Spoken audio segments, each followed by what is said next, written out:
What's up everyone, it's Mark. When you're hustling building your own business, every dollar counts. Today, we're diving deep into a tax deduction that so many entrepreneurs overlook, the home office deduction. If you're running your business from home, even if it's just a side hustle, you could be missing out on some serious savings. Let's do this.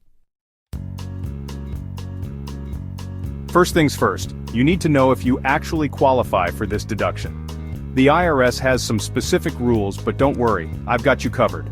Number 1, the space you're claiming has to be used for business. This means no mixing business with pleasure. If you're using your home office as a guest room/office combo, it's a no-go. Number 2, this space needs to be your place of business. But if you're primarily working from home, you're in good shape. Alright, so you've determined that you qualify. Awesome! Now let's talk about how to actually calculate the deduction.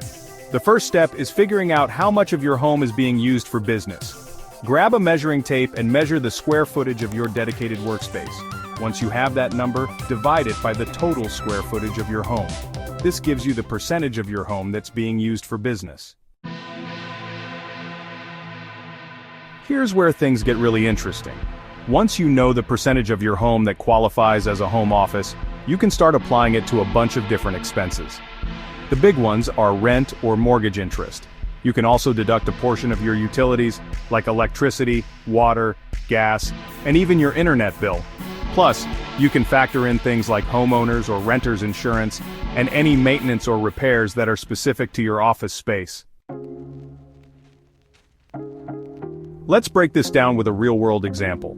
Let's say your monthly rent is $1,500, your utilities come out to $150 per month, and you pay $50 a month for homeowners insurance. Remember, in our previous example, we calculated that your business use percentage was 20%, so to figure out your monthly deduction, you would multiply each expense by 20%. That means you could deduct $300 for rent, $30 for utilities, and $10 for insurance.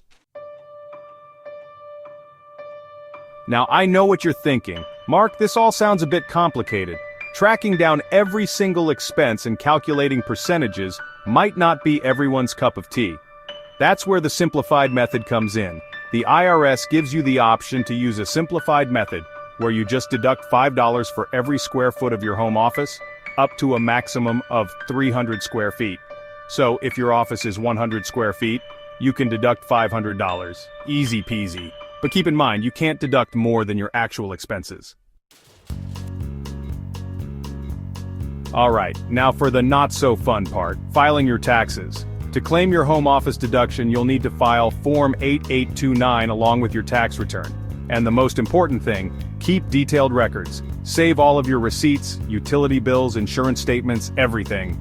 The IRS might ask for documentation, and you want to be prepared in case of an audit. Better safe than sorry. There you have it, the home office deduction explained.